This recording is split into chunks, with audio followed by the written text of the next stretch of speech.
Şimdi şehir hastanesinde şu anda gidip görebilirsiniz. Çok yoğun bir çalışma var.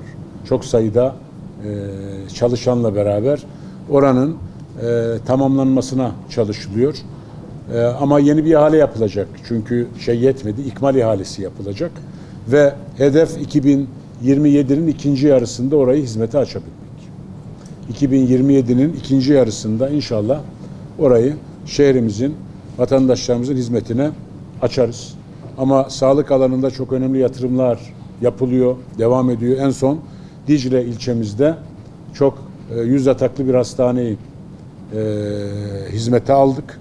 Orada aynı zamanda o hastanenin grubunu da D'den C'ye almak suretiyle birçok tedavinin yapılabildiği, birçok branşta uzmanın görev yapabileceği bir statüye de orayı kavuşturduk. Dicle hastanemiz, devlet hastanemiz de şimdiden hayırlı olsun. Buna benzer diğer ilçelerimizde de, il merkezinde de birçok sağlık yatırımı irili ufaklı devam ediyor.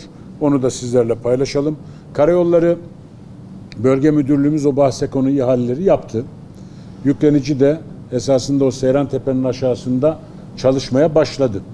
Yani oralarda şu anda çalışma başladı. Bir program dahilinde ve ödenek dengesi içerisinde inşallah hem Elazığ yolu hem de Şanlıurfa yolunda hem kavşakların optimize edilerek yeni nesil kavşak şeklinde düzenlenip trafik yoğunluğunun azaltılması hem de artık yıllar içerisinde eskiyen asfalt tabakalarının yenilenmesi suretiyle daha konforlu bir sürüş yaşatacak. İnşallah bizi diğer şehirlere bağlayan yollarımızı tamamlamış olacağız.